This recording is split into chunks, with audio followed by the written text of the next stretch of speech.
Thank you for choosing to listen to the sample audiobook from Artesia North. To listen to the full book, visit artesianorth.com, and with no further interruption. Chapter 1. Secular scientists offer a recent theory as to how a comet, about 3 or more miles wide, exploded over what is now North America and Canada, wiping out an ancient Stone Age culture, as well as every mastodon and woolly mammoth on Earth about 2 million years ago. Those same scientists tell us that this incident ushered in the last of 5 Ice Age periods recorded in climate history, as glaciers covered huge parts of the planet starting 1.8 million years in the past, and in doing their best to tell the story of man's existence, this same scientific community calculated that there could have been multiple occurrences since the Earth was formed, and most likely many more before humans came on the scene about 2.3 million years ago.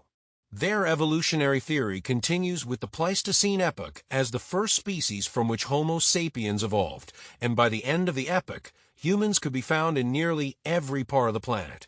According to these scientists, the Pleistocene epoch was the first epoch in the Quaternary period and the 6th in the Cenozoic era.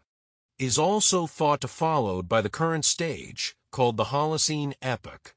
During this period, worldwide ice sheets covered all of Antarctica, large parts of Europe, North America, and South America, as well as small areas in Asia. In North America, they stretched over Greenland and Canada, and parts of the northern United States. Located on a bend of the River Chao Phraya River, the capital of what is now known as Thailand, formerly Siam, has a rich culture leading back to the late Pleistocene period of 12,000 BC, with a developed language that has 44 consonants and 32 vowels.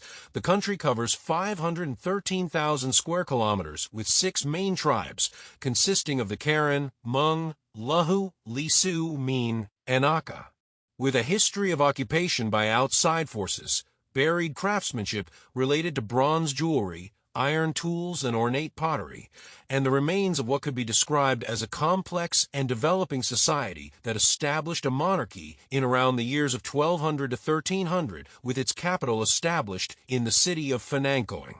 Throughout time, the revolving door of conquests and invasions, the glacial movement of the Buddhist faith versus the episodic revolt of Islam against it, kings and queens coming and going, the country of Thailand evolved into a hotbed of pleasure and intrigue by the mid-60s of the 20th century. In the midst of the political turmoil that was Southeast Asia during this time, J. Tomkins found his social and cultural stride. As a former intelligence agent for the Office of Strategic Services, the predecessor of the modern-day Central Intelligence Agency, Tomkins found a true home where his love of the history, the people, the casual lifestyle, and business opportunity all became one main road in his life. It was with great pain that he saw himself extracted from that life and transported halfway around the world, just to occupy an empty desk in an equally empty warehouse in Paramount, California, reluctantly ready to establish his newest assignment. Born in the city of Los Angeles in 1920, Tomkins was proud to say that he was one of the youngest members of the very first OSS Covert Operations Unit during World War II. Dropping out of school in the 8th grade and yearning for a life of adventure, Tomkins lied about his age and joined the Army, but was discharged a year later when it was discovered that he was but 15 years old.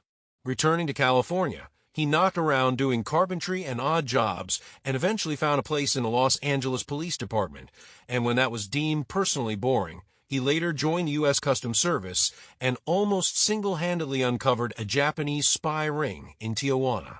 Due to the emotional hole left in him from his unceremonious expulsion from the military at a young age, he joined the Army Reserves while employed by Customs and went on active duty in 1941 and was in the infantry barracks stationed in Hawaii during the attack on Pearl Harbor.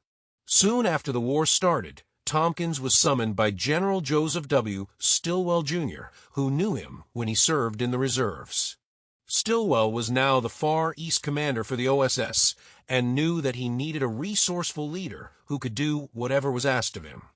With the newly bestowed rank of second lieutenant, the former Army reject now commanded a detachment of 20 men considered the brightest and the best, selected from various military units in the Far East. Life was about to become exciting, just the way J. Tomkins dreamed it to be.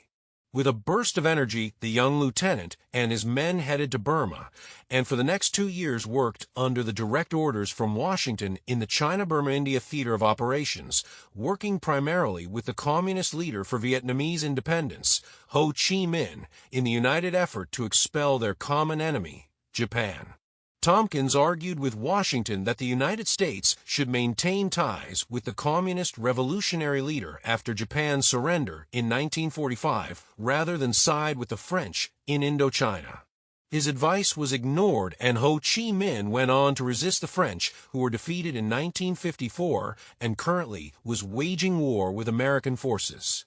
He thought many times how surprised his average countryman would be to know that his spy network, under the guidance of their own government, worked with their current enemy to defeat the Japanese, and just how close of an ally they were in the recent past.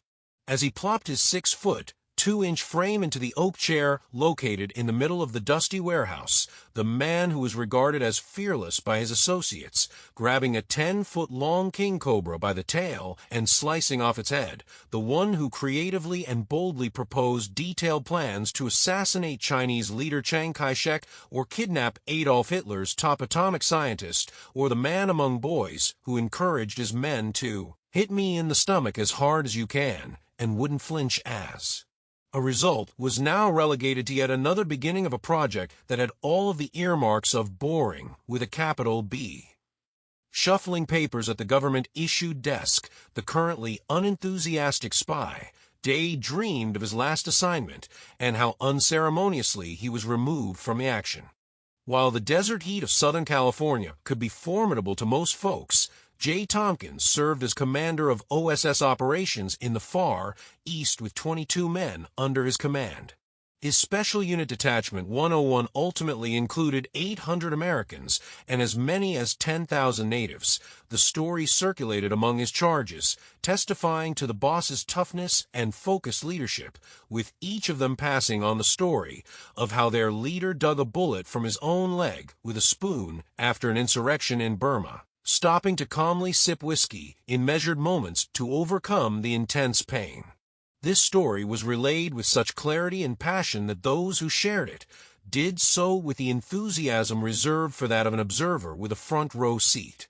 In Burma, Tomkins trained Americans and locals in undercover and covert operations, set up camps, built small airstrips in the jungle, cut enemy supply lines, planned ambushes, and rescued downed American and British flyers. He was fond of reminding his superiors when they would question his tactics or methods, "I broke every law of God and man, but I never did anything for personal gain." He would further explain that he was trying to win a war, a job that they had given him to do. In the end, they were grateful to have men like him and others, men willing to get their hands dirty, so to speak. Now the soldier of war was relegated to a place of boredom and disjointed peace, forced to start again. In the middle of this self-pity party, about to grab a broom, his motion was stilled by the intrusive sound of the stumpy black telephone that invited him to answer. Acme Hardware Manufacturing, Biff speaking. The reluctant Southern California spy comically answered the business phone in an almost cartoon voice.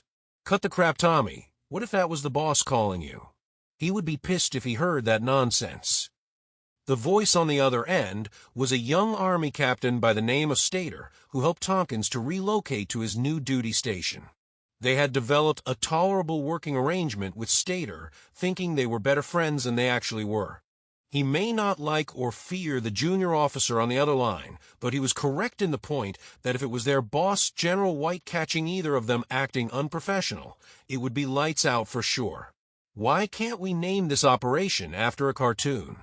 I'm sitting here waiting for an anvil to fall on my head just to make the scene complete. Tomkins made a habit of letting his junior military handlers feel his wrath, making sure they knew how unhappy he was for being removed from a world that he felt most comfortable in, a world that he found companionship and personal success. Captain Stater continued, despite the sympathy that he felt for his friendly charge, he had a job to do, and it was necessary to stick to the script. You know what you are doing, and you certainly know that extraction is necessary when we deem that your cover is blown and your life is in danger. You know that we have an obligation to our people." Stater let his words sink in as the silence was deafening on the end of the phone line. "She turned on you for good reason, Tommy. We have reason to believe that your life was in danger if you stayed." The she in this conversation was Marissa Bouvier, Tomkins' perfect love interest, who helped him to establish a craft production market to export Thai silver, silk, wood, ceramics, and lacquerware to the United States and Europe. As much as he enjoyed the money and notoriety that came with his new business, the fact that he was helping everyday Thai citizens to be happy making products in their homes and not a centralized factory pleased him. Tomkins hadn't done too much pleasing of anyone so far in his short life, but he loved the Thai people, their able craftsmanship and cultural history, and he loved being loved by those that he worked with. "Do you remember where it was that you met her?" Stater asked. Tomkins let out a breath that did its best to infer sarcasm. "Of course." Stater chuckled. "How did that project work out?" His memory of the Bat project in Vietnam was vivid in regards to the meeting and embarrassing from the results of the operation. "Not very well. There were a few holes in our battle theories that day for sure." The reluctant warehouse manager in Paramount, California, allowed himself to remember the failed project that entailed the attachment of firebombs to native bats with the hope that they would land beneath the Japanese military housing. The problem was that bats are a homing species and returned to the location they were released, setting fire to the OSS headquarters. Tomkins continued, "You know that those types of operations weren't her specialty, don't you?" Stater knew the answer to the question, but remained silent, letting his associate to unload a little. Her specialty was lying. She concocts rumors, lies, and fake orders, all designed to demoralize the enemy. Tomkins shared as if the words were air escaping a child's balloon. She was very good at her job. Firmly in the grasp of the possibility that the love of his life betrayed him, he heard the voice of his handler on the other end of the phone. "We worked with anybody who would help us win the war, and they weren't all Sunday school types." As if he wanted that reality to sink in, the captain waited a few seconds before continuing. "Tommy, I believe that everything that Marissa did was for your benefit. She had something to do with it, but she had her reasons, I'm sure." "Yeah, well, it doesn't do me much good now, does it? I'm stuck here in a crap hole in the middle of a bigger crap hole with a goofy plan that looks like it was concocted by a science fiction writer who can't possibly believe his own malarkey." Tomkins turned the pages of the binder in front of him, pages filled with an outrageous plan titled The Dreamer Project, reluctantly trying his best to forget the comfort and warmth of his previous assignment and life as he struggled to embrace what was currently in front of him. "Jay, you need to relax and read the plan book. Over the next month you will have equipment delivered to you, and the technicians you will need to operate all of it will start to arrive. All you have to do is help them get set up and begin operations. While that is being done, start to assemble your team, folks that you can work with, creative people, for lack of a better term, dreamers." Stater quietly hoped that he had picked the right person to head this program. Tomkins stared at the black desk phone and knew that he was stuck, at least for a little while. "Okay, I guess whatever you say, boss. Talk at you later, act me out." The concerned voice on the other line knew that things were at best tolerable, and that his associate on the other line was a professional and would do as he was told. "Roger that, my friend. Take care." The young captain sat back in the squeaky, solid oak chair, pencil in mouth, and as he stared out of the window of his office, thinking to himself how he would carry out the next conversation on the telephone. Dialing a local 7-digit phone number was bad enough on the antiquated communication device, but attempting an international number, well, you might as well pack a lunch because it took so long. He could hear the strange dial tone that seemed to be indigenous to all of these long-distance, overseas calls, and as he counted the amount of strange-sounding rings on the other end, the soft, emotional voice of a woman answered on the other end. "Hello, Tommy, is that you?" The woman asked as she answered. "No, ma'am, this is Captain Stater." I am calling you in regards to Mr. Tomkins." The woman's voice dropped the emotional edge, not willing to waste the energy on a government hack, especially one who probably had something to do with the disappearance of the man she loved. "Where is he, Captain? Is he all right? Will I see him again, soon?" The military handler spoke in a firm voice. "He's fine, ma'am. He is involved in a new assignment at an undisclosed and top-secret location, and for the time being will be incommunicado. I hope you understand." Sadly, she did understand. Marissa Bouvier had been working in the spy business for what seemed to be a very long time.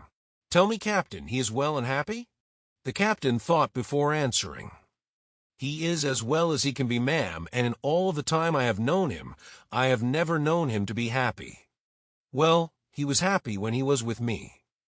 Marissa bristled as she responded just prior to hanging up the telephone, knowing full well that she had not been given all of the information regarding the mysterious disappearance of her partner. The recent events and memories washed over her, wearing her down in place. "Goodbye, Captain, and thank you for the update." Slumping to the armchair by the front door, the tired spy dropped down and stared at the last place she had seen her officially designated husband as he announced that he was going to go for a walk before evening supper, and then disappeared without a trace. Marissa didn't know which part of the story was worse, the fact that he was gone, or that she might have been responsible for it in an unwitting way. In either case, she drew no comfort from her current situation. The military man left his somewhat unwilling accomplices to stew in their thoughts and the invented reality spun by himself and their imagined superiors. If the truth be known, Stater was not only stringing along his underlings, but the real boss on top as well. His silent partner had rudimentary tasks in mind, items that would simply advance their existing business, focused on function more than any type of creative form. Knowing that military retirement was limited at best, Elmo wanted to stretch the boundaries of discovery and technology, hoping to develop a $1 million idea that could keep him afloat for his entire life. If it helped the status quo also, he could live with that. Keeping the enemy away at arm's length was both essential for his dream and his continued existence for sure. He knew he was running a dangerous game because he had seen his partner do horrible things, and his reputation preceded him wherever he went. Truth be told, Stater didn't want to get on the wrong side of the fence because that side wouldn't let you back over. Somehow, he had to manage those on top and on the bottom, hoping like hell that all of them wouldn't squash him before he managed to pull all of this off. Thank you for listening to the sample audiobook from Artesia North. To listen to the full book, visit artesianorth.com.